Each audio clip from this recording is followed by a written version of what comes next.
Hey, look, I got my mic on now. Welcome, everybody. Welcome again. I am Zell, your friendly neighborhood ex-con, ex-atheist, and exactly what the doctor has ordered.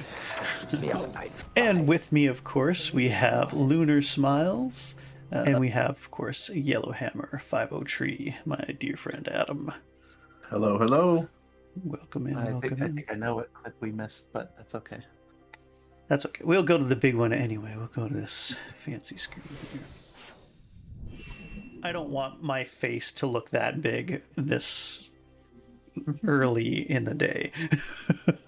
I thought this was I've been enjoying this this time with you guys and hanging out and chatting about something that I've studied a great deal about, and you know, I think it's fun to talk about these things and you know, yeah, see how people take the Bible in, you know, 2023 in such a hyper tense and, you know, touchy society, but also hopefully, my hope anyway, and I think what we've tried to do is show that people can have a difference of opinions, different beliefs, come from different backgrounds, and still have a reasonable conversation and discuss these things without devolving into, you know, the excess that we see sometimes portrayed on media and social media and all that stuff. So hopefully you guys have been enjoying it too. I don't know. I've certainly enjoyed having the conversations. So. Yeah, absolutely. But yeah. So yeah, we are going through the book of Matthew. It is a 28 chapter book, so obviously it's going to take us a while to kind of plug away at it here and there every week. And today's last time we had gone through Matthew chapter 4. You may have noticed that the video for Matthew 4 and our conversation about it was, unfortunately, corrupted and lost. It is an important chapter that describes Jesus' time in the wilderness being tempted by Satan, his overcoming temptation, and finally, his initial calling of his first disciples. We will certainly be touching on this event again in the future, but I do apologize for this gap in the story in the meantime. Which was talking about, we kind of dived into some of the background of the Jewish people and where Jesus kind of comes from, his lineage and everything like that. We talked about the Christmas story, essentially, the time before that. Today, we're going to go from the temptation of Jesus, which we already did, and we went all the way to his teaching and preaching, which I don't think I actually touched too much on last week. I thought it was actually really interesting. I kind of read it today just to kind of get myself prepped for Matthew chapter 5, and I think it's actually interesting that one of the things that Jesus was doing was he was actually going to a synagogue, or basically the Jewish equivalent of a church, and he was going in there as a guest speaker, essentially as a guest preacher, and preaching this good news, and then he started on top of that to start healing and helping, you know, those with diseases and the sick.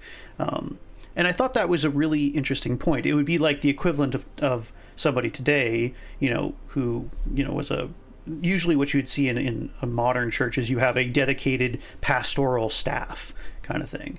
And then if you were to get like your neighbors or like the next town over's preacher to come on over and sort of preach in your church, that's sort of the equivalent of what would happen. And I thought that was just kind of an interesting little point that I would point out. So anyway, but yeah, so what we're going to be doing now is, this is the most famous, probably most people know about the Sermon on the Mount, and this is essentially what Matthew chapter 5 gets into. It starts off with oh, I don't know why I jumped over there. That was weird. I've been having a little trouble with my, there we go.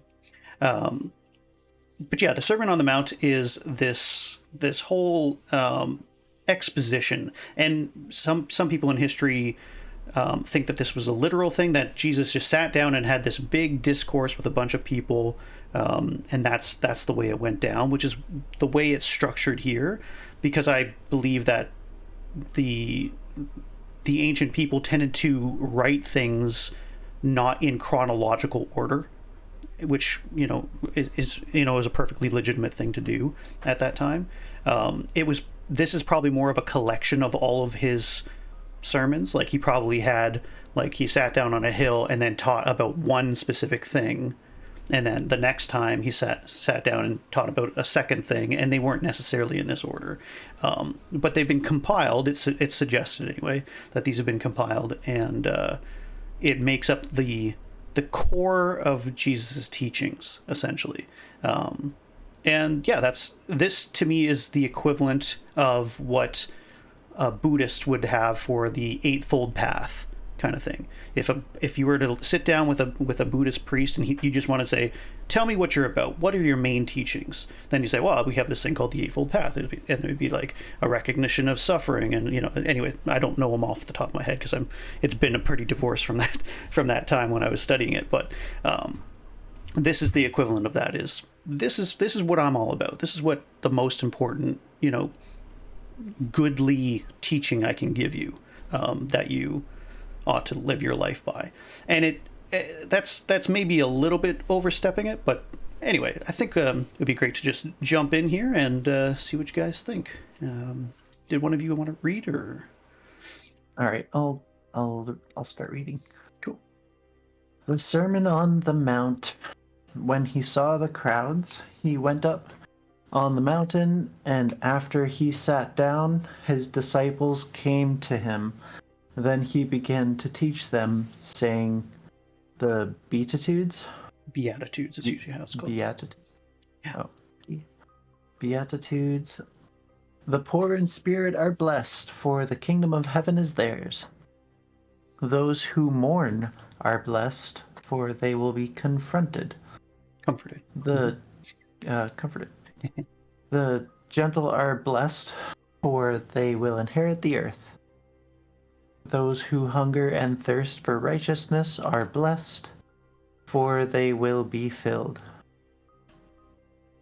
The merciful are blessed, for they will be shown mercy. The pure in heart are blessed, for they will see God. The peacemakers are blessed, for they will be called sons of God. Those who are persecuted for righteousness are blessed, for the kingdom of heaven is theirs. You are blessed when they insult and persecute you and falsely say every kind of evil against you because of me. Be glad and rejoice, because your reward is great in heaven, for that is how they persecuted the prophets who were before you. So I feel like there's a lot there to, like, there's the interesting thing about when I read this is people have sat and truly meditated on a single verse, like Matthew 5:3 alone, just on that. The poor in spirit are blessed, for the kingdom of heaven is theirs. Like, they've just sat there and thought, well, what does that mean? What are the implications of that? That the poor, in some sense, are blessed. Poor in what? In spirit. Well, what does it mean to be poor in spirit? And so I won't go. There are sermons upon sermons, and like there are expositions and speeches and everything about every one of these. And I'm not going to go into, I won't go into every like ounce of what might be what not needed, but like what could be unpacked in each one of these. But I just want to take a brief moment on each one of these and give you a bit of a suggestion on what I see here, or what I think is being suggested.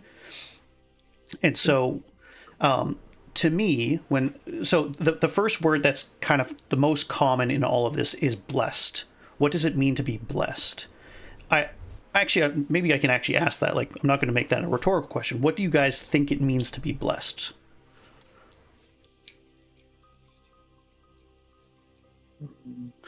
I think what it means to be blessed is, in some way, it's almost like not that you have good luck or that you have. That's a really, when I say, oh, you must be blessed or you are blessed, it's for me, it's more of like you got a good life ahead of you, or you're making the right path for yourself, and you're blessed in that way. But I usually, other than bless you from somebody sneezing, that's pretty much the only thing I can think of right away of definition of being blessed. Cool. Yeah, that's you kind of touched on something that I think is really important. I'll get back to you, but I don't know, Lunar, do you have any input or any thoughts? I did a little bit. I'm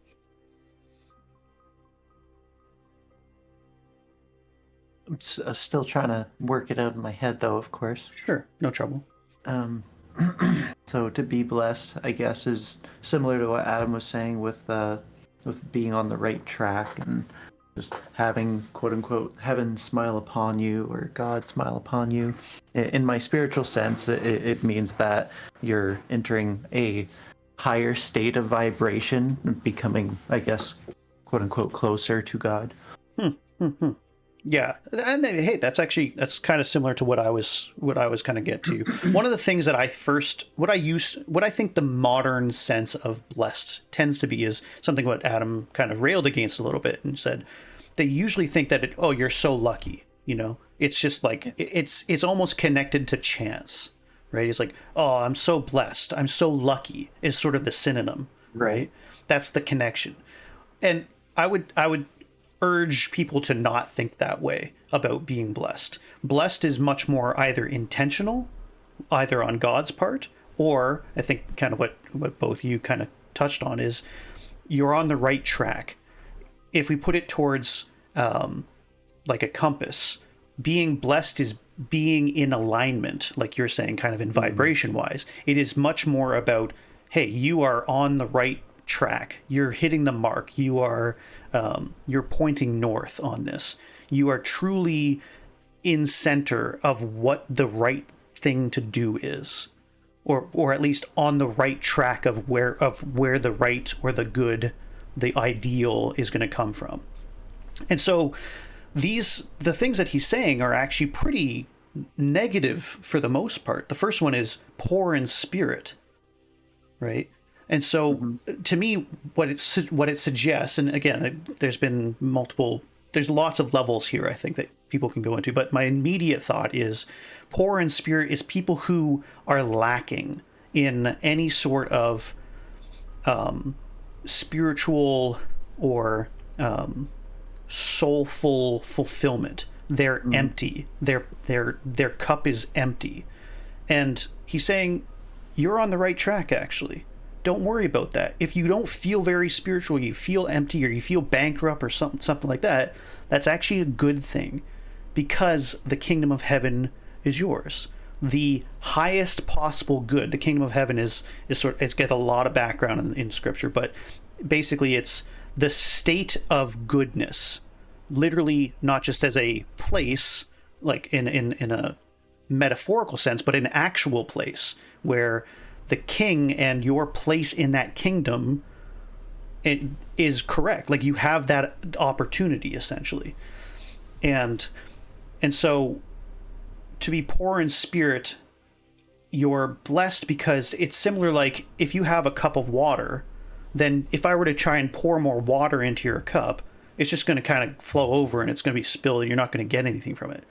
But because this kind of suggests that, look, you're empty, and that's not a bad thing. You have all the possibility of the kingdom of heaven and all the blessings and all the outflowing goodness that is ready to be received. And it's sort of like it's a very Yoda thing to say, almost, right? It's like you must unlearn what you have learned, kind of thing. Those people have a much harder time than those who are hearing the good news for the first time, hearing the kingdom of heaven for the first time, or are bankrupt. It's like, hey, actually, you're in a great position, type of thing. So that's kind of the first one. If there's one that stands out here, I'll kind of go through them again. Sure. There's a couple of here.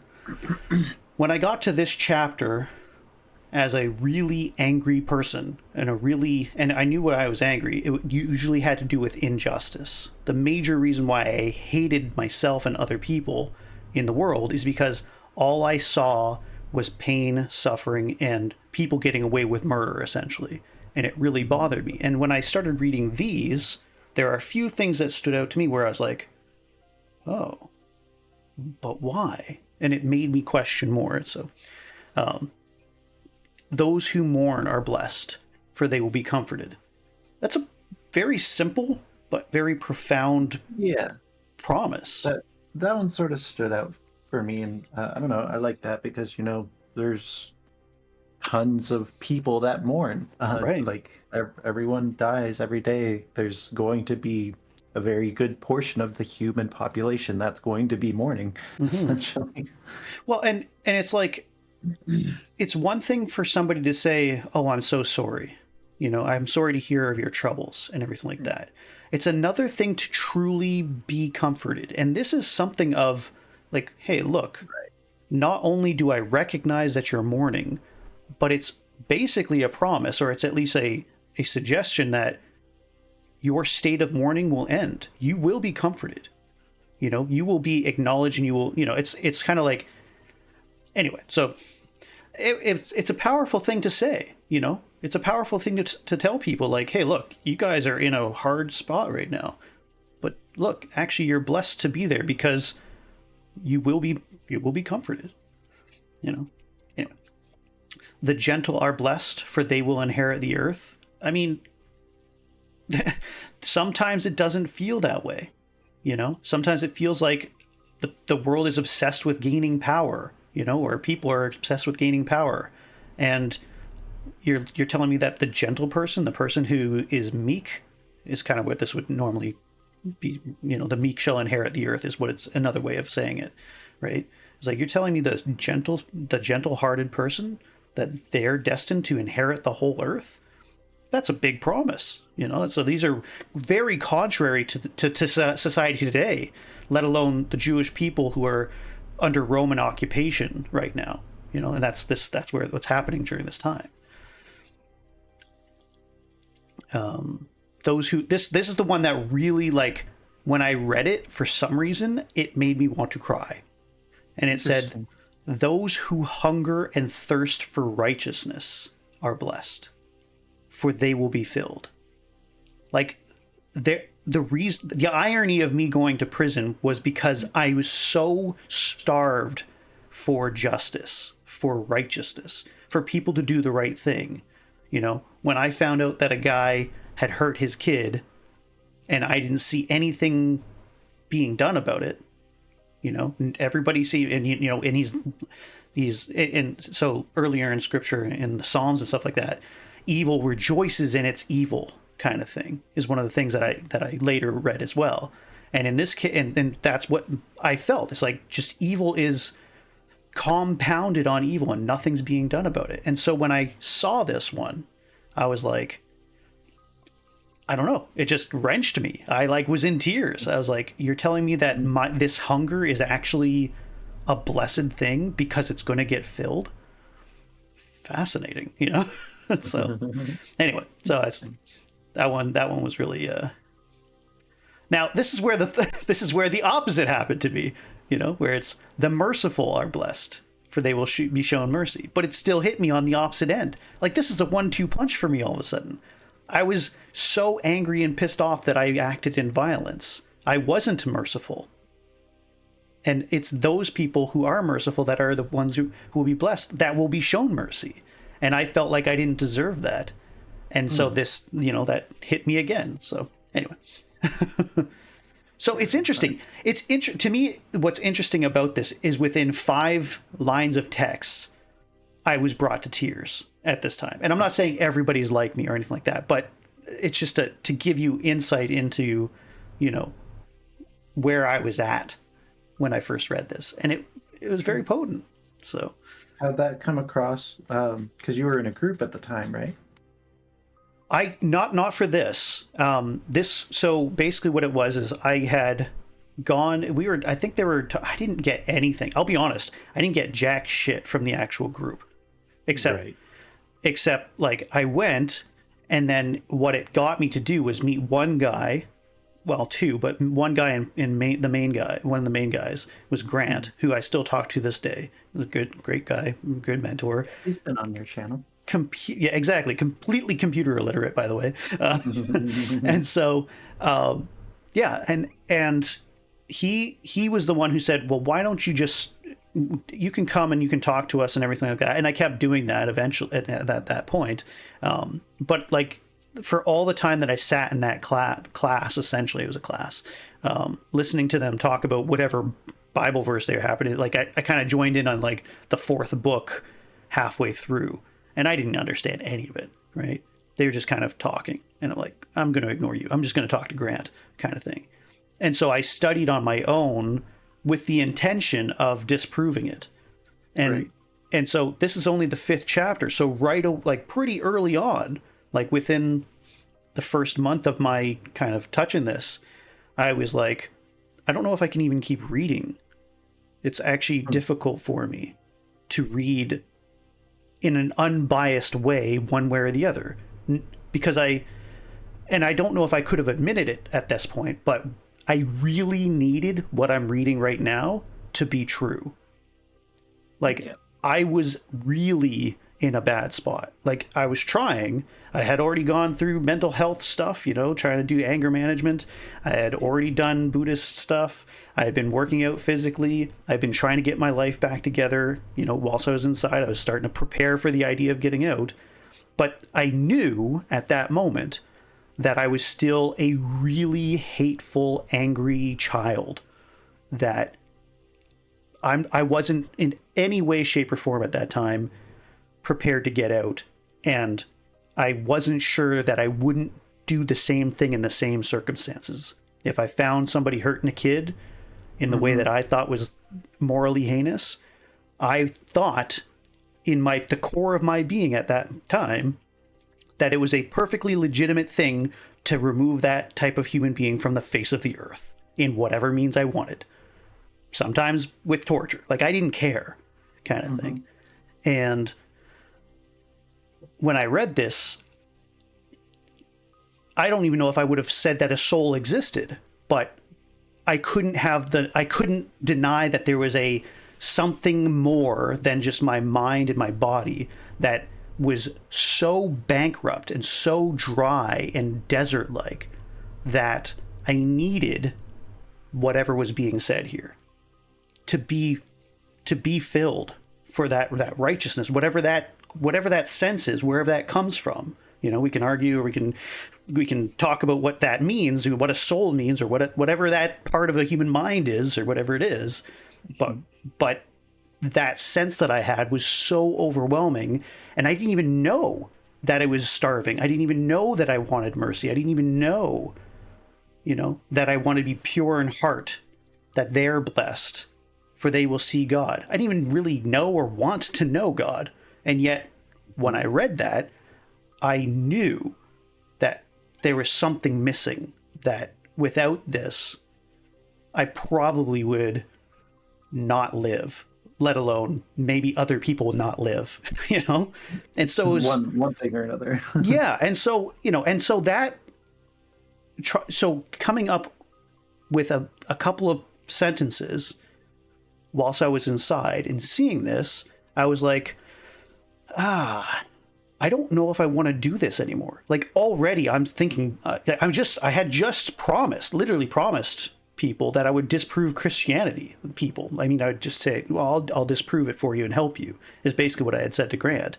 And chapter 5 comes along and I'm like, I don't know if I can even listen to this. I don't even know if I can listen to it in either sense of disproving or wanting to prove it, because I'm biased now. Something's going on internally that's fucking me up, And it was fucking weird. Interesting. And yeah, so anyway, I digress, obviously, but it was definitely an interesting experience. And I did it with Buddhism. I loved Buddhism. I thought reading like thick tomes about the different theology, the heaven and hell versions, the different levels of their belief and everything like that, I thought it was great. But I guarantee you, I was neutral. I was very I wasn't connected to it. It was arm's length the whole time. I practice it. I did fasting. I fasted for 7 days, trying to, do their meditations, and I started to change my diet. I was trying to do the vegetarian diet to recognize, that there's, that I could have easily been reincarnated as a a dog or something like that, or a cow. So I didn't want to eat steak, so I started to so I was practicing, but in no way was I affected like how this affected me for whatever reason. It is what it is, I guess. So, but yeah, the peacemakers are blessed. Again, another one where I'm like, and they will be called sons of God. Like, what's that mean? Type of thing. Peacemakers are the good ones. Like, I knew how violent I was in my mind. That's for sure. Those who are persecuted for righteousness are blessed. For theirs is the king. For the kingdom of heaven is theirs. Again, That's another one that kind of hits you. Yeah, right. Because it's like, and it's interesting. Like this is one that I'll comment on the society of today for a second. There's a lot of people in the Christian kind of camp, or people who call themselves Christian, that really like to take this one out of context. And maybe it should be kind of taken on and stuff like that. But anytime that there's anything against the Christians that comes up in any modicum of, like, a good one would be like the, and maybe this is a correct one, but still one that's most recent would be like the COVID thing, right? Where you're not allowed to go to church and everything is shut down. People started to interpret that as like, oh, we're being punished and persecuted for doing the right thing, for going to church. And I'm not so convinced that that's the way one ought to have interpreted that, but nevertheless, like, so people like going to church, like going to prison because they went to church or something like that like, there are people now, the opposite of, like, or the more extreme of that, of like, right, the underground church in some communist countries and stuff like that, where they are literally tortured for just sitting down and reading. What we're doing right now, people are being killed for. That might be more in the camp of, for sure, being persecuted for what? Yeah. For just trying to read what somebody is saying is the truth, is fundamentally a way to live the good life, And that's scary. And then book burnings have happened in the past. Right. So, but what's great about that, and so I say that kind of trying to be a little bit of a polemic, or kind of going against some of the popular woe is me kind of, but don't worry, you're being persecuted, and now we have the kingdom of heaven. What I would suggest is that over time,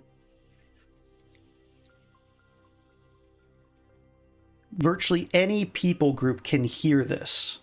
I don't care about race or creed or culture or any of that, can still hear this and say those who are persecuted for righteousness are blessed. And it's like, to really understand what being persecuted is like. I mean, I think, we're doing like Native American month right now, right? Like, and so, I mean, I don't know, Adam, if you have any insight on that, but like, to hear this and know that there are people who really, really were persecuted, truly, for nothing more than trying to live life righteously, as righteously as they possibly can, and in the context that they are. That's a real experience that I just don't know if we really get it, And I'm not trying to be like, yeah, I don't know. That's, if maybe I'm wrong on that, but what was the question again? So I guess I'm saying, like, to really, for any people group, I guess, who has truly been persecuted for just living what they understand to be a good life, to living just living, frankly, but to be persecuted for righteousness, for persecuted for seeking out and living the way they think is the best way. To hear this, I think it connects. Like, this is why I think this is a universal understanding, that like, to hear that you're blessed for that, because those are the people who are really gonna get it. They're really gonna get the good life. I don't know if that makes sense. Or Yeah, if it that connects. does. Yeah, I'll think about that a little bit more. As far as portraying that to indigenous, or how it relates to that, because each tribe has their own belief. That's what makes us so special. Right. We all pray to a creator, but we all have a different view of life, or what is considered blessed in that way. So yeah, Cool. I'm gonna be right back for 5 minutes. Okay. Yep. No rush. And so this is the one that I thought was really this. There's a false level of this where people are insulting and persecuting people, saying falsely all kinds of evil against you, that people tend to, I think, misquote. And this, in this context, he's talking about on his behalf, when people derail you, basically insult and persecute you because of him, you're blessed. To be glad and rejoice, because your reward is great in heaven. And he kind of goes back, and this is where a lot of the background with Judaism and the people themselves in history did to their prophets. The prophets weren't the prophets that some like Nostradamus, who could foretell the future. Prophet means one who foretells, who goes forth and tells what God's desire is. And you don't have to even be like super synced up with him in a spiritual sense. He already told you a long time ago what right and wrong was. And so a prophet was basically like, hey man, this what you're doing in this land is no bueno, you know. And in the context of Judaism, or in the Old Testament, it was always, don't worship demons, don't worship the Baals, don't worship the gods of the Egyptians, don't do child sacrifices like the Baal people worshippers did, don't build these weird little temples and stuff like that on hills to worship anybody other than me, kind of thing. And the people tended to do that at different points in their history, in the Jewish history. And some of the kings were good and some of the kings were bad. And when somebody told them, hey, that's probably not a good idea, you know, we've already made these mistakes in the past and you're just kind of doing them again, and there were consequences for those actions, they would kill that person. They would so they often be martyred, or they be sent out into the desert. They'd be persecuted in that sort of way. And it was a crazy time. But that's kind of what Jesus is kind of saying of himself. Look, I'm about to come in and say, this is the right way to live. These are the good things that will grant you life forever. You know, both, you know, in a metaphorical and a literal sense, there's something that I'm teaching. And it's the opposite of even your very own teachers, you know, the Pharisees and the Sadducees. And so when they start beating on you, you know, or especially when the Romans start, you know, tramping down on you, recognize that there's,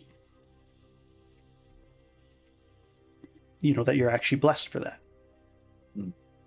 But anyway, I digress. All right. This is really interesting, this next part.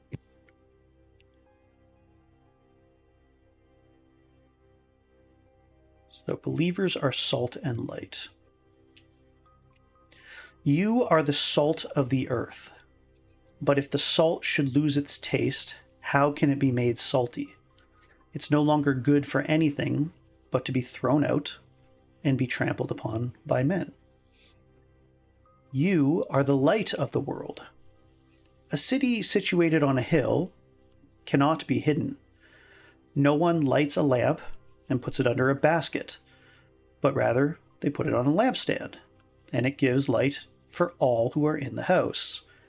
In the same way, let your light shine before men, so that they may see your good works and give glory to your Father in heaven.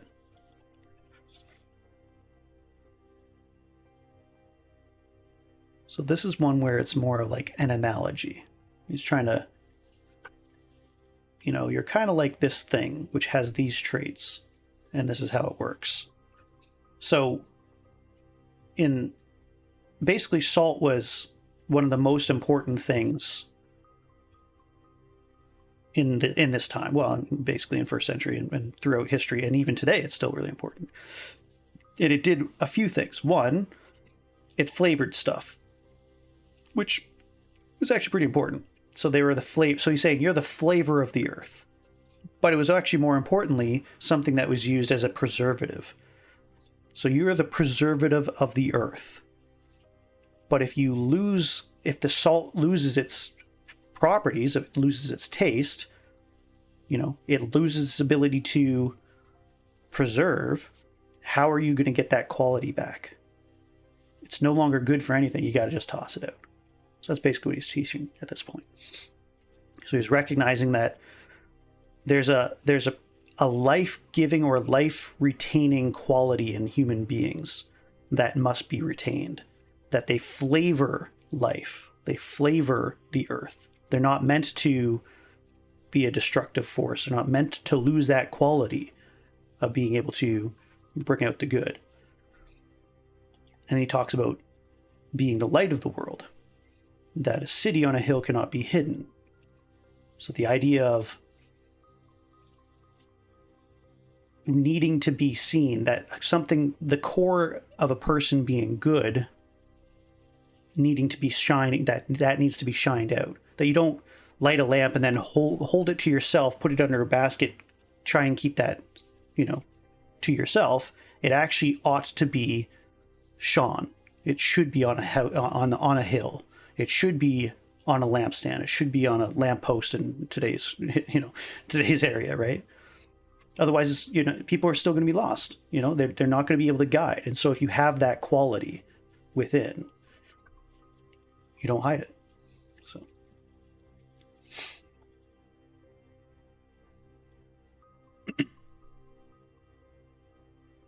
Christ fulfills the law. Don't assume that I came to destroy the law or the prophets. I did not come to destroy, but to fulfill. For I assure you, until heaven and earth pass away, not the smallest letter or one stroke of a letter will pass from the law until all things are accomplished. No worries there, Lunar. Therefore, whoever breaks one of the least of these commands and teaches people to do so will be called least in the kingdom of heaven. But whoever practices and teaches these commands will be called great in the kingdom of heaven. For I tell you, unless your righteousness surpasses that of the scribes and the Pharisees, you will never enter the kingdom of heaven. This was a pretty low key kind of saying they're actually not all that great. They're, you gotta be better. And the thing that he was trying to point out, which I think people miss, they always say those who teach these commands, they have a bad habit of forgetting that it says whoever practices and teaches these commands, which is where I think a lot of the there's a lot of history in Christianity where they come in and teach the right way, and then they themselves do horrible things. Really undermines like the foundation. And so the practice what you preach thing is pretty important.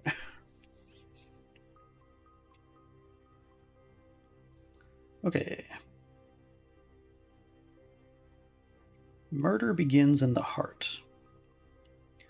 You have heard that it was said to our ancestors, "Do not murder, and whoever murders will be subject to judgment."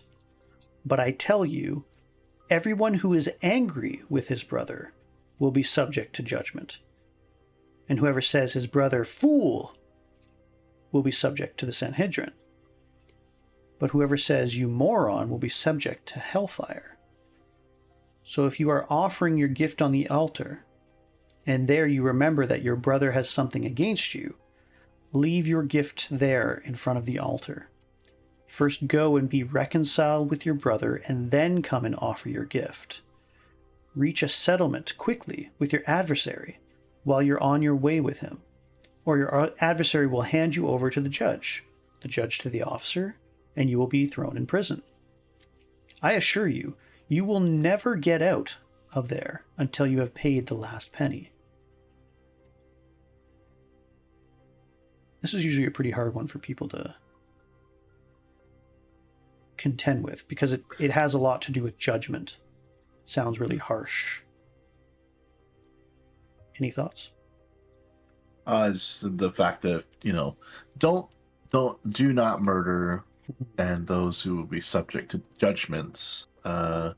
Judgment as the higher power, or judgment as the man, the judge, the right.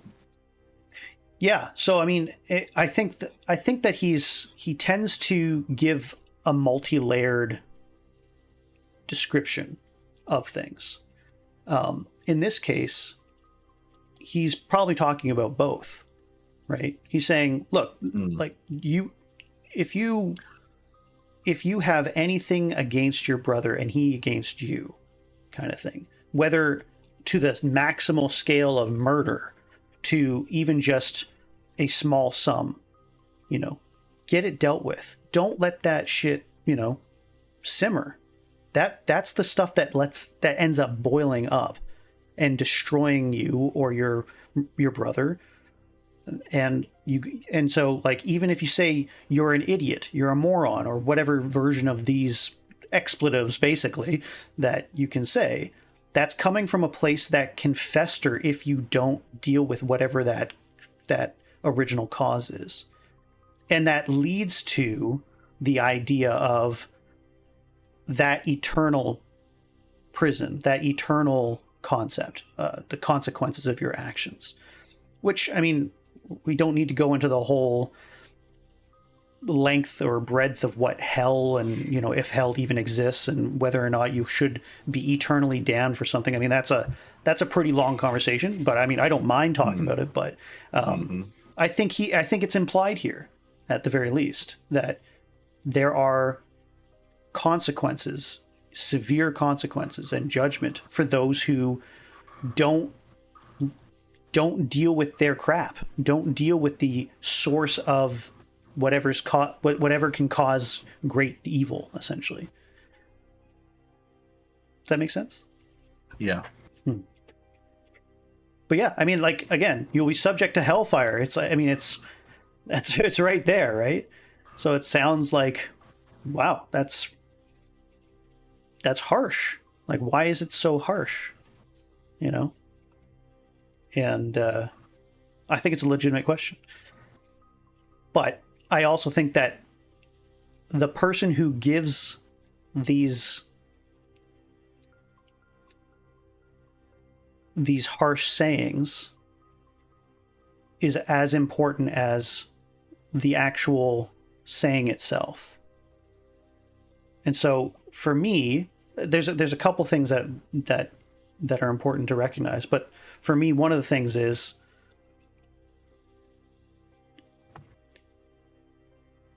to chastise or to warn that there are consequences to one's actions, particularly the negative,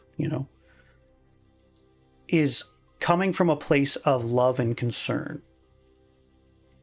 And we often look at the consequence of things, that you can go to hell or something like that, and say, that's not loving. And perhaps that's correct. I'm, maybe that is harsh, but the warning that people give to me, if I had, it would be sort of like this. I guess the way I look at it, if I had a kid, right, and I lived on a hill that had like a drop off, 100-foot bluff or something like that, and I told him to watch what he does. Don't play next to that cliff's edge because you can fall and you will die. It's not an unloving thing to say that you will die.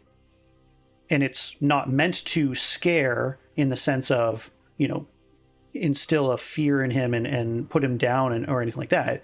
It is a desire to maintain his life. And without that warning, without that knowledge,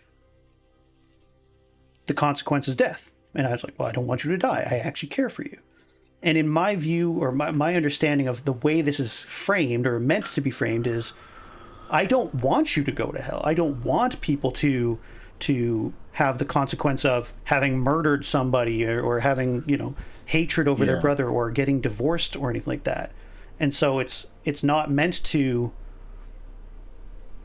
be a negative thing. It's like, no, I'm actually trying to care for you. And I think it's a reasonable thing to do that. But and I think the one thing that confuses me the most as growing up, if you don't repent your sins, or if you don't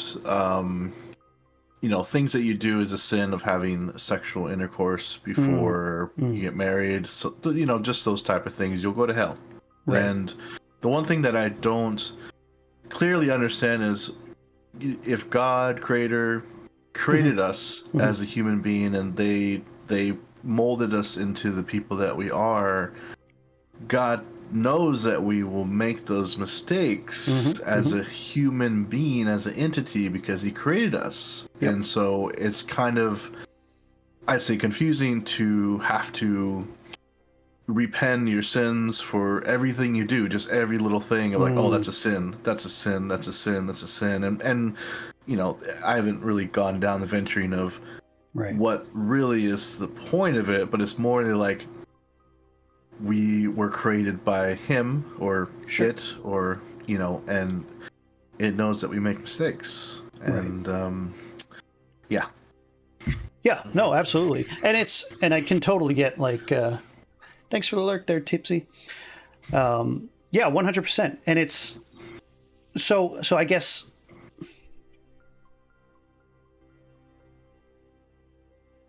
it kind of goes to me. I guess there's a few presuppositions. There's a few things that we presume when we talk about God when it comes to his nature, that it almost requires us to go in that direction in order to understand why. I mean, because you can start asking the question like, well, why even give us the ability to sin in the first place if you are going to harp on us about it? If you have the omniscience or all-knowingness, right, that by creating us the way you did, that we're going to go that way regardless. Not just that we could, but that we will. Welcome back. What did I miss? I missed a lot, didn't I? A little bit. It's fine. We were talking about, so basically just to kind of quickly recap, this is the part where murder begins in the heart. It talks about judgment, and the first time it is mentioned, at least in the New Testament, about hellfire and what that is. And so the consequences of actions and the necessity of a person to, if you have an issue, even a small issue, to get that squashed and not let it fester, essentially, and grow into the worst. Because the idea is murder doesn't come out of nowhere, right? For the most part, murder comes from the small things that are built up, and if you don't deal with them, whether it's murder, literally, or just like reputation destruction or any of that stuff, there's a root to it, and you have to root that out and deal with it right away. And so the second part of that, or there are consequences. Not just could you go on a earthly plane to prison for doing a terrible thing, but you have the potential of some level of hellfire is what it's bringing up. Whether it's eternal or temporary, we won't get into that too much. But this is where the hard stuff starts to come in, of this judgment, this consequences for actions, even the smallest actions. And so Adam was bringing it up. You moron. Right, exactly. Saying that. That's right. And so Adam was bringing up one of the things that has always kind of, correct me if I'm wrong, but like confused you or it's been a difficulty, is that, Christianity is always about like, oh, you have to repent about every little sin or else you're going to hell, going to hell forever kind of thing. And I think that's a legitimate concern. It's a legitimate like confusion, particularly when, when the understanding of who God is, especially when we say stuff like, oh, God is love, or, those kinds of things, it seems to contradict. It's like, why would God be so harsh, to punish so harshly, if he already knew by creating us we would go that way, we would choose to do sinful things, that we would screw up again and again, right? Yeah, and now that I think about it, I'm like, well, I guess that would be the challenge of the human being, to have those good and bads, and to let's just say, like, have the opinion or an option to believe in him, or and to follow that way. So right. Now that I rethink it, I'm like, well, that's basically giving the person an option to decide if they want to follow God in the first place, right, or not. So well, and I think I'll say this last thing about the subject, because it's going to come up again. Trust me, we'll crack at it again during the book, because it's the idea of hell and everything like that is a touchy subject for people, and I don't want to go into the theological likelihood or unlikelihood that exists, because even after what's it been? So 2009, so in 2012, about 2012, it became a Christian, I guess. So since 2012, so over 10 years. I still haven't made up my mind whether hell even exists, what that even means. I haven't made up my mind. I'm willing for it to exist, but I'm actually pretty agnostic on the point. I act as if hell does exist, but that doesn't mean it does. And I don't, but my point, to your point, I suppose, why would God create a creature who can and often does, and in fact, what I would suggest almost always goes to the sinful, and then punish them for it? Why? And my suggestion, or I think the suggestion in Scripture, if you read it long enough, and we'll get to it, by the end of this chapter, technically, or not chapter, sorry, this book, Matthew, the suggestion is that human beings on their own are by default always going to sin. And that they cannot on their own get out of the hole they dig themselves. Ever. And that's actually the point. The point from a Christian view, a Christian worldview, is that human beings on their own suck. But regardless that they suck, God loves them so much and designed them in such a way that they were never meant to be alone. It's only when they are in their pride, on their own childlike nature, constantly saying, no, Mom, no, Dad, I can do it on my own, and then have to find out, well, actually you can't. You fuck it up every time, that the truly loving Creator says, it's okay. Just depend on me. I built you in such a way that you have a hole in you that is meant to be filled with only one thing that is infinite. And that's myself. That's me. And without that, you are going to fuck up. That's the way I designed it. because, you know, I want to be with my kids. And if you're not with the thing you're built for, it's kind of like saying, why doesn't my timepiece, you know, my clock, tell the right time when there's a massive gear missing, right? It's like, well, I designed it for the gear. Like, you can, I'm not saying people complain, but I'm saying you can be cry, or you can be upset that you're missing the gear. But if you constantly reject the gear that you were built for, so that you can tell time, you can fulfill in this case, the purpose of a watch or a clock is to tell time. So whatever the purpose of a human being is, to live a good life, they can't live a good life without the missing piece, which is God. And that's sort of what's suggested here. And the suggestion ends up going so far as that God wants that so badly that he himself, this guy, Jesus, comes down to make that possible regardless of all the sin.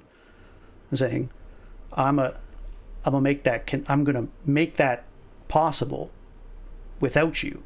You can try all you want to build a bridge back up to heaven with all your good deeds. You'll never be able to make it unless somebody from the other side completes that bridge.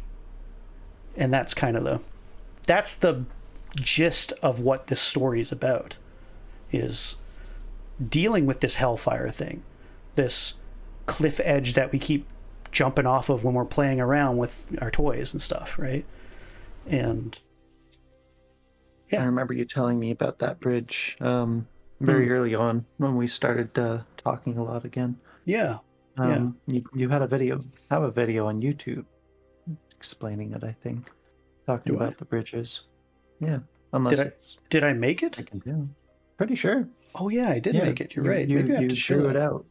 Yeah. Right. Yeah, you're right. I forgot all about that video. Yeah. You were talking to Dad and me about it, and you wanted to have that representation online, I guess. I don't remember. So yeah, I don't know if that kind of try and get back or connected to what this is talking about is like.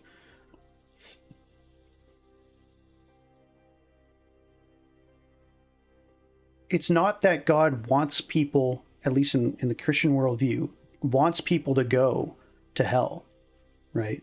And in my own personal view of hell is it's more of something that we make ourselves. Humans are really, really creative. And trust me, there is such a thing as hell on earth. Of like, we can always make things way worse if we really put our minds to it. And, and so I think, to me, my understanding or conception of hell anyway is that it is getting what we want. It is actually getting a life that is truly fundamentally rejecting the divine, which by definition is the goodest thing, you know, by like gooder, you know, I know it's not a word. I'm just, you know, but it's the maximally good thing, right? And if you reject goodness in its essence, then what do you have left but absence of light, absence of life, absence of goodness, you know? And so it's just evil, it's terrible, it's garbage. And that, I can't think of another good definition of hell than that. You know, they use hellfire because it sucks to get burnt. It's a physical reminder, like, you know, that physical pain sucks. But as somebody who's like has to deal with the whole depression thing and everything, I know despair. And I'm sure I'm not, again, not better than anybody else, but I know that if I were just to be left with just my own despair, my own attempts at being good, I just know where I go. I've been there, you know? And so, yeah, I think that's having that context, rather than thinking of God like the nun with the ruler ready to beat your ass kind of thing for fucking up. It's not really the right image, I think. You know, it's more like, I don't know, it's like my mom. You know, it's like my mom, who's like the nicest, you know, kindest person at heart, but at the same time is like, I just don't want you to do that. You know, and it sucks. But I know she loves me. Anyway, hopefully that touches on some of the points. I know it's a deep conversation to have for sure. Mm-hmm. Lunar, did you want to try out the adultery? Sure. I'm back and ready. Good to go. Adultery in the heart. You have heard that it is said, do not commit adultery. But I tell you, everyone who looks at a woman to lust for her has already committed adultery with her in his heart. If the right eye causes you to sin, gouge it out and throw it away. For it is better that you lose one of the parts of your body than for the whole body to be thrown into hell. And if your right hand causes you to sin, cut it off and throw it away. For it is better that you lose one of the parts of your body than for your whole body to go to hell. So in a culture that we live in right now, this is a pretty damning or at least harsh thing to say. Like, just looking at a chick with lust, that leads me to hell, you know? And so I know that Jesus isn't telling people to really chop off their hands or pluck out their eyes. Right. Obviously, this is what we call hyperbole. It's a over exaggeration of things. It's meant to denote the seriousness of the delineation or the line from Jesus's point of view of what the right thing and the wrong thing is. It is not really superficial. It's not gray.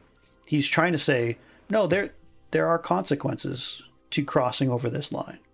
This is where it is in this particular case, you know, and to take it seriously. And it's a hard one. I'd say it's the hardest for guys personally. I think for myself anyway, that's one of the areas that I've always found difficult to deal with. But yeah, it's tough. And that's interesting for me, actually. It's like just simply to look and think of that stuff is a sin, which in my eyes may not necessarily be the case. Just there's definitely a difference between thinking of something and processing it and understanding it than to act on it. Because the act is definitely the far worse. And I get there's like different stages of acting on something and going through something, premeditation or whatever the case. And, it's a slippery slope. Yeah, because we all internally have thought of that time we want to hurt somebody or kill somebody, or but we never act. It's just something that comes through our mind, and it could be demons or evilness that is instilled in us for that quick moment to make us think in that way, to like force our hand to do that, which I have some things to say about that too, because I do believe a lot of things that happen on this earth are motivated by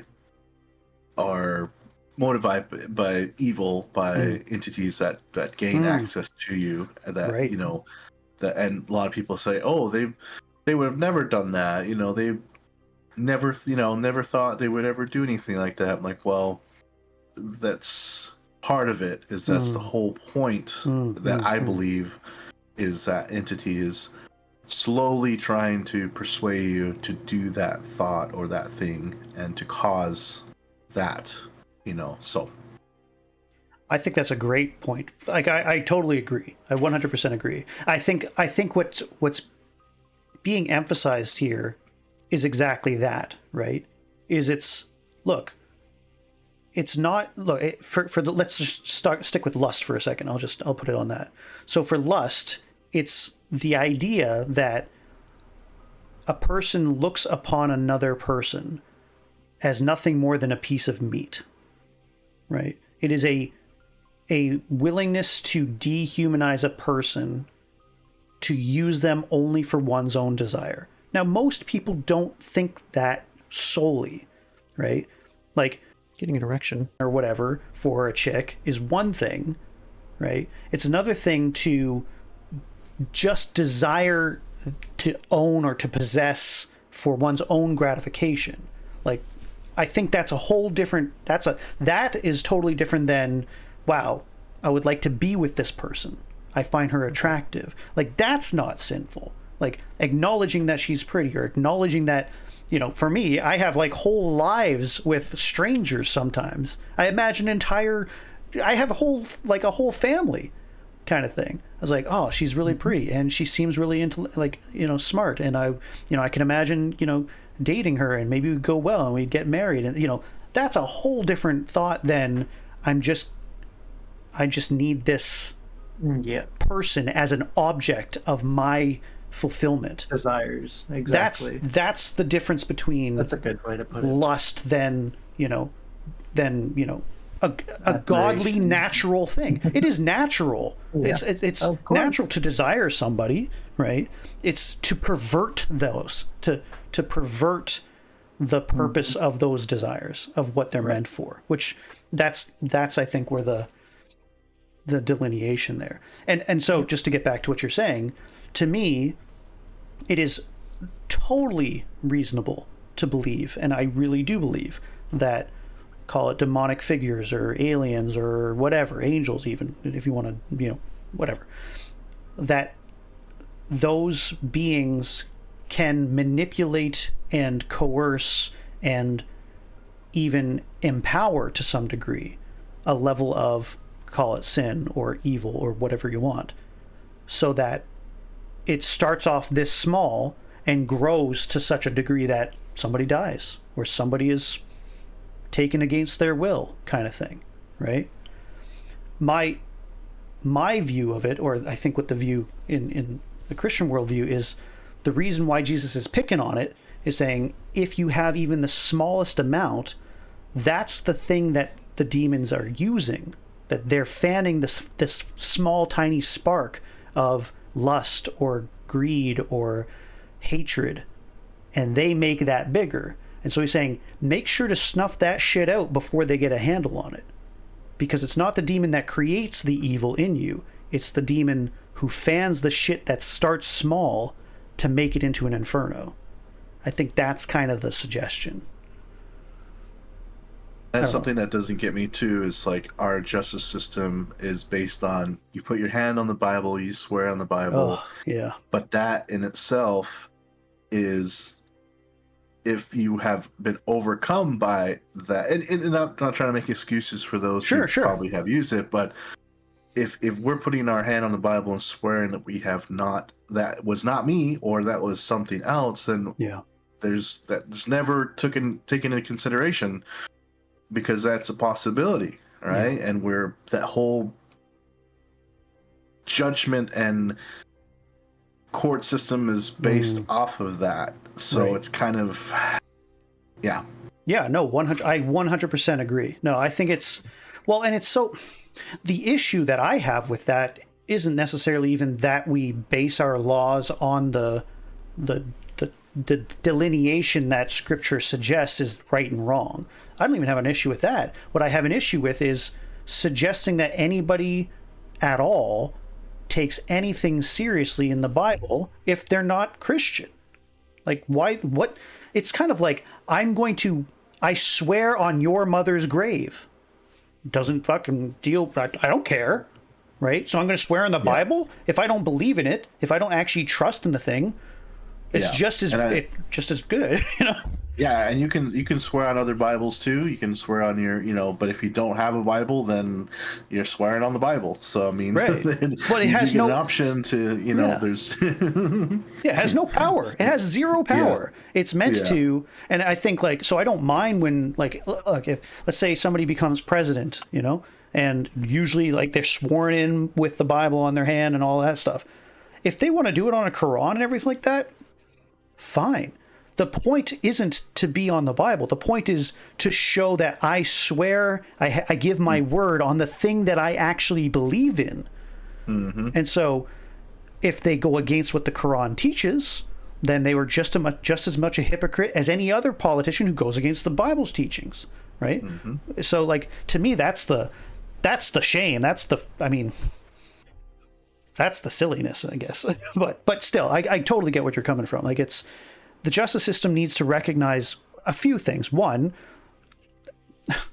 I've been in prison, so it's like, to me, the issue was this half and half problem with, there's two types of justice. There's restorative justice, and then there's retributive justice. There is a punishment for sin or crime, more specifically crime.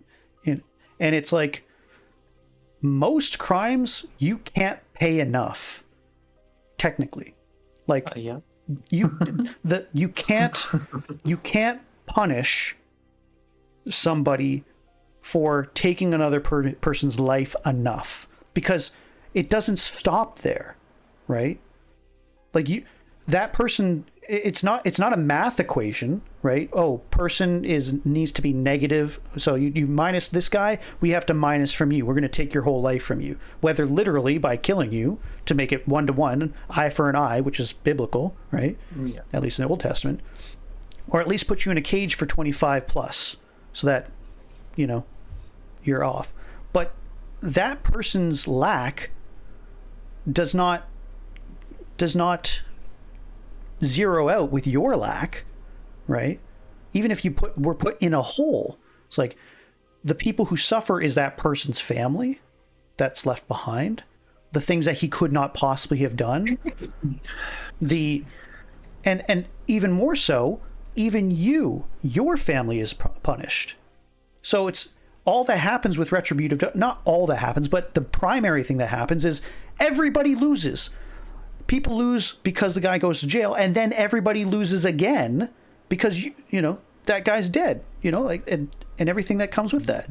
It's just compounded. So for me, the need for restorative justice, to try and restore a balance, to bring a person from that level of criminality or evil to a level of, hey, not only is he able to survive again, but repents, truly feels sorry, and wants to make up for, even though he can't, but he makes up for it by being a better person, by, moving forward. And that's not the system of justice we have.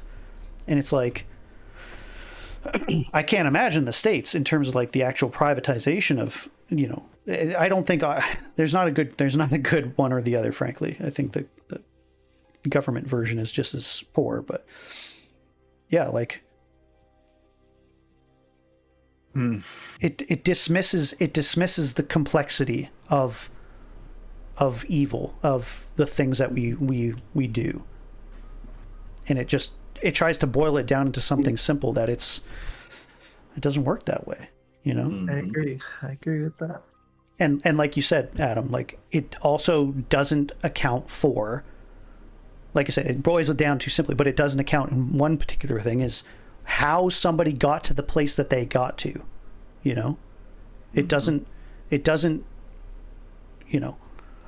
if a fire breaks out in a building, this is one of my favorite little Bill Burr comment, or Bill Burr things. He talks about, a fire happens, the fire department doesn't just put out the fire and then drive away. They look around and just try and figure out how that shit started. It's like, oh, here's an oily rag. It's like, how did it start? And so, like, to me, that's just as important. So anyway, yeah.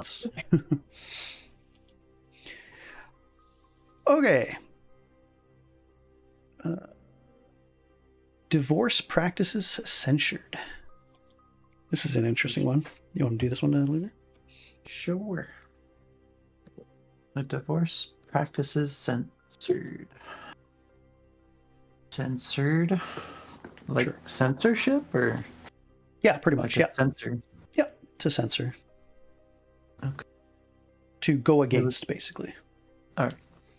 It was also said, whoever divorces his wife must give her a written notice of divorce But I tell you, everyone who divorces his wife, except in a case of sexual immortality, causes her to commit Immorality, sorry. Immorality. There you That's go. what I meant to say, not That's good. immortality. It's good. It's good. Like, sometimes I wish I had sexual immortality, but just be going all night. No, I'm just kidding. Except in that case, causes her to commit adultery. And whoever marries a divorced woman commits adultery.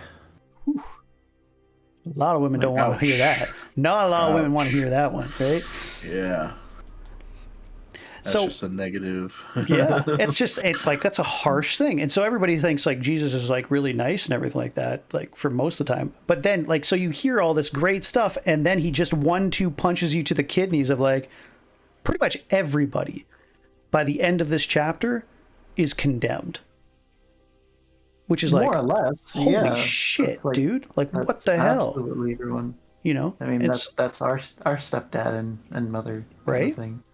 And so it's like, well, what the hell's going on here, man? And again, this is an attempt to recognize or explicitly say, here is the line of before you start digging your hole, and by the time you're done, the realization is meant to be you've dug yourself a big hole, and that there are consequences of digging a hole so deep to the point that you get to the Earth's core, basically, and you go to hell, whatever you want to call it, right? You know, and that's the point. It's a point so that he can then tell the second part of the message, which is going to be coming up. So it's like, so bear with the horror show that he's putting on here, because it is. It's like, but he is trying to suggest like it's not meant to be taken lightly. The second we start taking some of these things lightly, we just go down. We start going so far. The pendulum swings so far, you know. Anyway. It's interesting seeing it from that point of view, because it's on the same line of gouging your eyes out and cutting your hands off, right? Sort of thing. Yeah. And look, I'm not dismissing that it's a hard message. Like, it seems on the surface here, this is tough. Like, it's not a nice message, you know? So, but yeah, let's keep going. We'll see. Sure. Let's tell the truth. So again, you have heard that it was said to our ancestors, you must not break your oath, but you must keep your oaths to the Lord.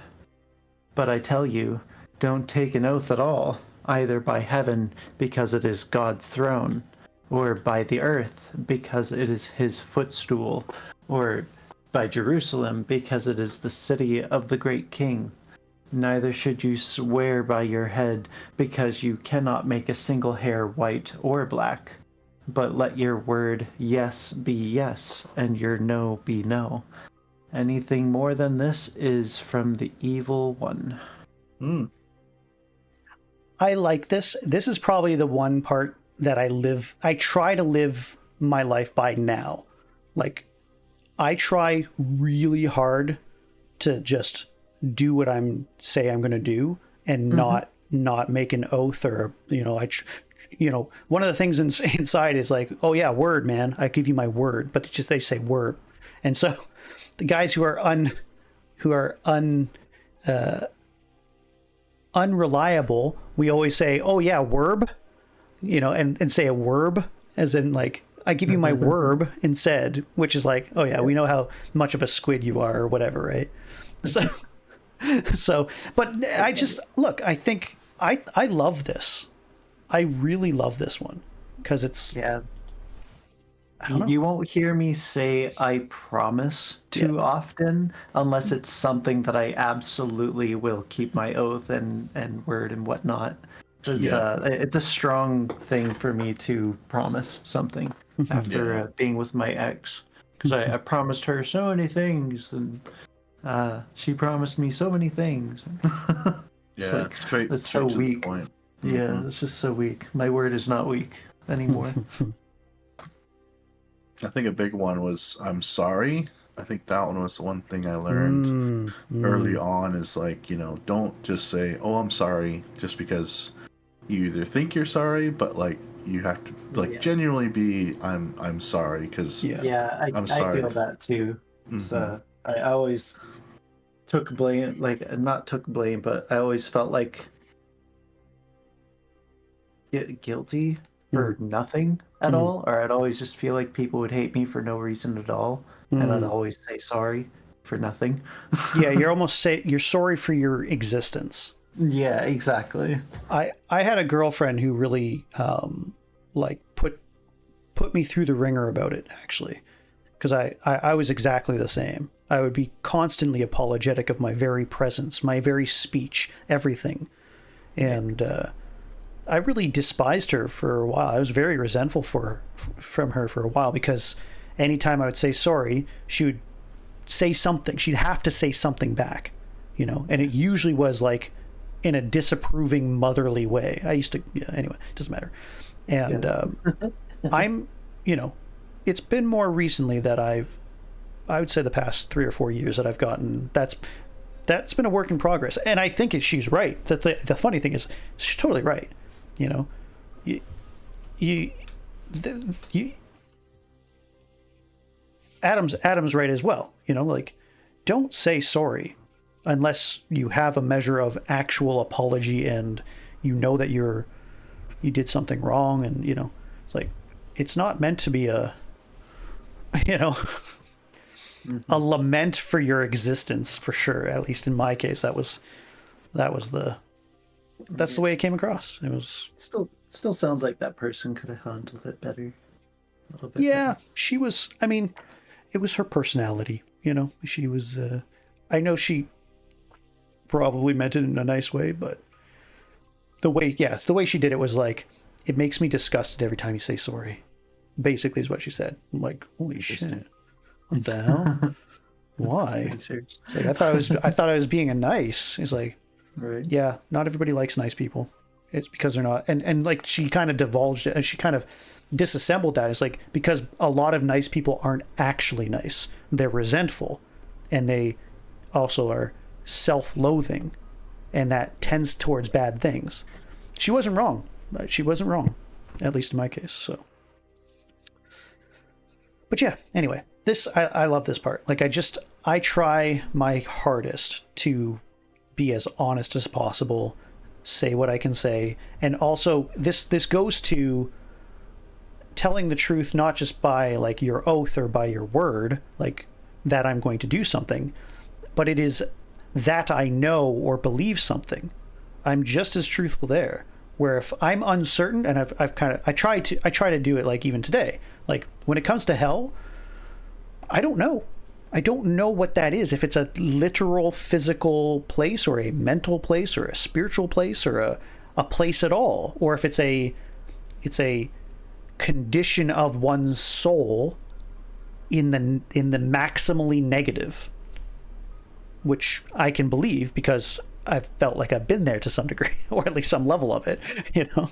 So, but fundamentally, the truth is I don't know, and I think saying that you don't know something is way more important than trying to pretend like you know something and back it up and rail and scream and freak out the whole time when somebody actually comes by with some actual facts for once. Challenge you. It's like, dude, fucking chill.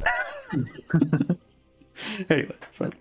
They're trying to keep their web of lies spun together, and they freak out. And they're like, no, you can't touch that because I can't defend that. Yep.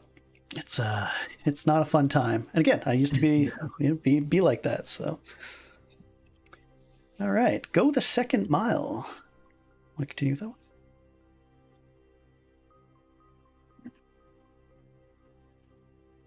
Did you want to read? Sorry. Oh, sure. Go the second mile. You have heard that it was said, an eye for an eye and a tooth for a tooth. But I tell you, don't resist an evildoer.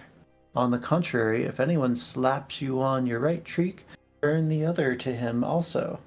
As for the one who wants to sue you and take away your shirt, let him have your coat as well. And if anyone forces you to go 1 mile, go with him 2. Give to the one who asks you, and don't turn away from the one who wants to borrow from you. This was a hard one for me. Don't turn away from the one who wants to borrow from you. Okay. This was hard for me. This one I thought nobody can do. And there's still arguments. There's some Christians that still, like, you know, totally go to war and stuff like that, right? But, like, when you're inside and somebody punches you, do you actually turn the other cheek? It's crazy. It was a crazy. Most people will defend themselves. Yeah. You know? And this is in the context of first century, like, this is a real thing, right? You have Roman occupiers, you have guards who can legally, under that time, say, hey, my donkey just broke. Take up all the shit that's on his back and come with me for a mile so I can get it to where I was supposed to. No questions asked, you're supposed to do it. And then you're supposed to say, oh, well, we got 1 mile. You want me to go another mile for you? Like, to these people hearing this, it was a very real thing. It wasn't just like, oh, it's kind of flowery, interesting. It's like, no, he's really cutting down the middle of this is the right or correct or good thing to do. Even to your enemies. Go with them another mile, you know? Buddy stole your shirt. Ask him if he wants your jacket. Your brother, you know, lent you lent him $5,000. Lend him another $5,000 if he asks. Like, those are big asks. Yeah. You know? Yeah. In fact, I just had a friend who couldn't move into their new place with someone that they were going to take care of because they had lent a supposed friend $800. And now they're kind of screwed out because that friend is not paying them back. Oh, shoosh. So it's tough. It's definitely tough. Yeah. So to me, let's continue. I won't. Go ahead. Yeah. Love your enemies. You've heard that it was said, love your neighbor and hate your enemy. But I tell you, love your enemies and pray for those who persecute you, so that you may be sons of your Father in heaven. For he causes his sun to rise on the evil and the good, and sends rains on the righteous and the unrighteous.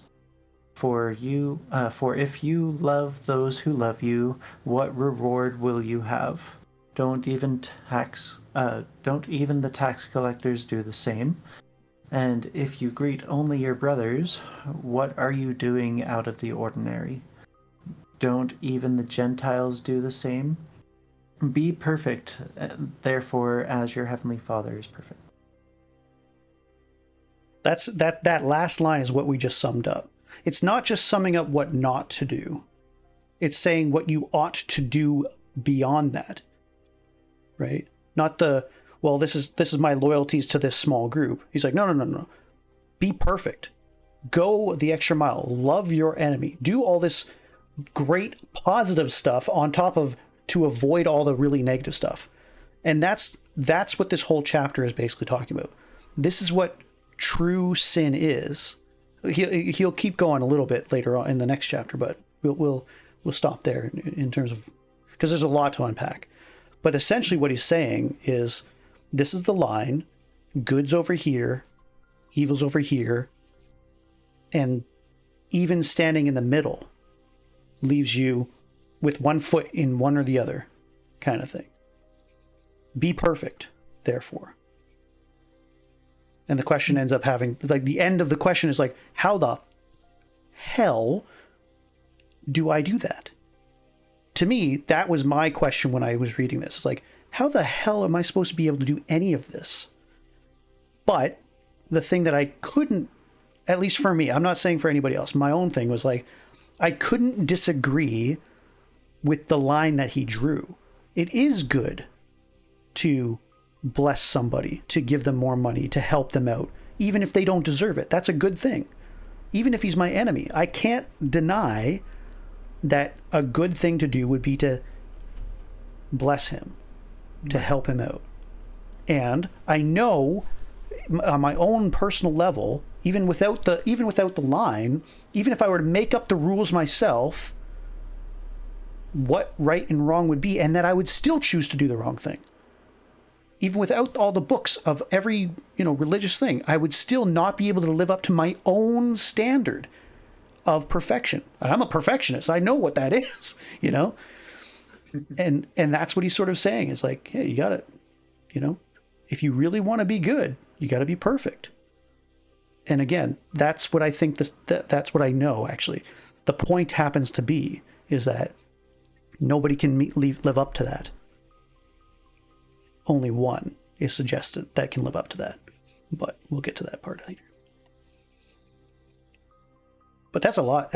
So it's hard. Yeah, it's a hard chapter. Hard chapter. And it made me think long and hard on like, what is good, what is evil, what is right and wrong, and is going left or right, how does that affect me? How does that affect me in the temporal sense, in the immediate sense?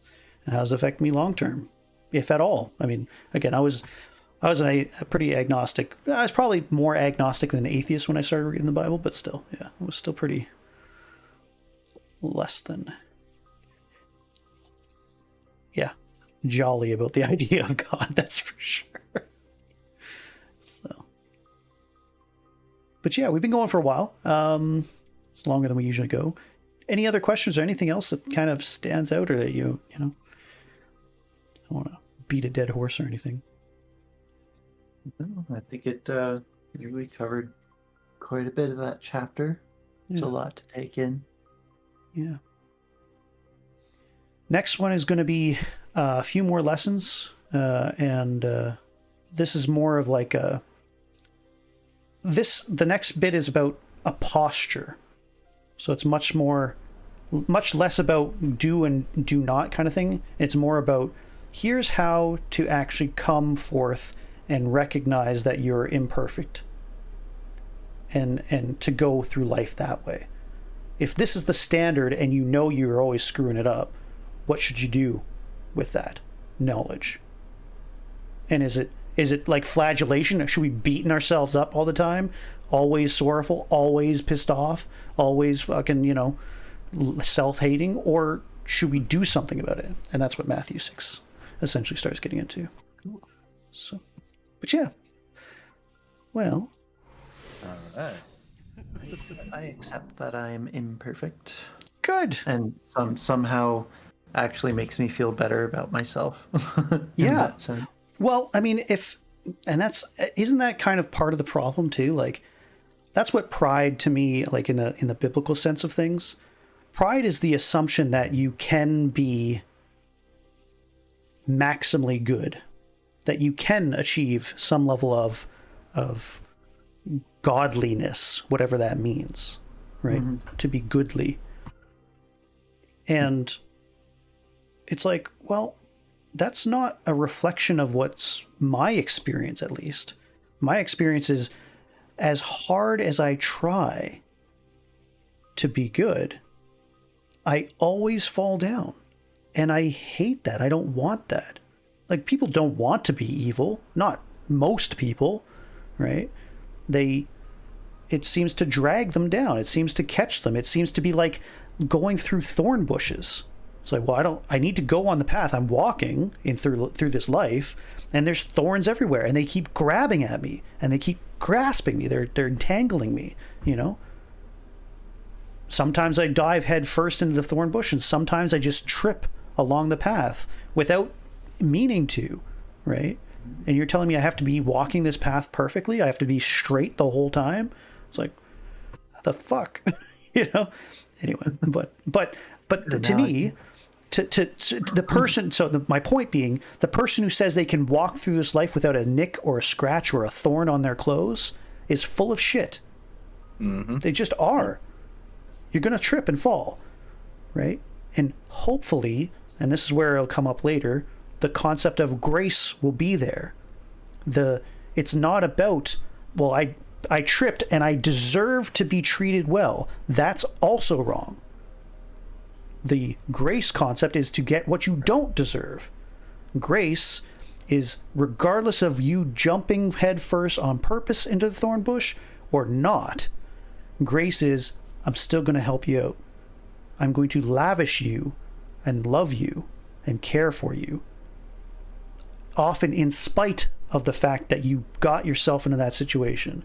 And that's the whole, that's the love, and that's the grace, and that's the concept that this story sort of suggests, is that, and the people who don't want it, don't care for it, and they just are happy to be in the thorn bushes, well, I don't know. I mean, what do? You're going to drag them out and, beat them to death? I don't know. Maybe the thorn bushes is the hell. Maybe that's what it is, Mm-hmm. Yeah. I think that's the biggest point of we think we know and we believe, but the only way for us to actually believe it is when we're actually there. Yeah. And we experience it for ourselves. And I think that's something that can never be told. Yeah. Through word of mouth. You can describe it all you want, but right. Well, and I think that's exactly right. I think that's what a testimony is. A testimony isn't about what you have to do to get where I am. A testimony, which is all I have, is hopefully that's come across. It's like, I used to be there and now I'm here, which isn't perfect, but it sure as shit's not there, and maybe wherever you are, if it's tough, like this is what might help. And like you said, you have to meet the person where you are, whether creator or, your own walk, right? So, yeah. Cool. Well, thanks, guys. Appreciate you. I'm probably not going to, I've been feeling pretty low. Speaking of being in thorns or whatever, I've been actually pretty low. So I've not been super, gung-ho on doing streaming and being on camera and stuff. So I kind of just muscled through it this morning, and that's why we started late and everything. But I appreciate you being here. So on that, end us here, and then really appreciate you guys joining me once more. Again, I know how tough of a chapter that was to kind of weed through, but hopefully it was, more productive and interesting than thorns. Yeah. Good session. Cool. Yep. All right. Well, we'll be here next week. Again, I'm kind of not sure about the week. I'll take it day by day right now. But until then, I am Zell. It's been a great pleasure, and we'll see you next week for the same time. See you.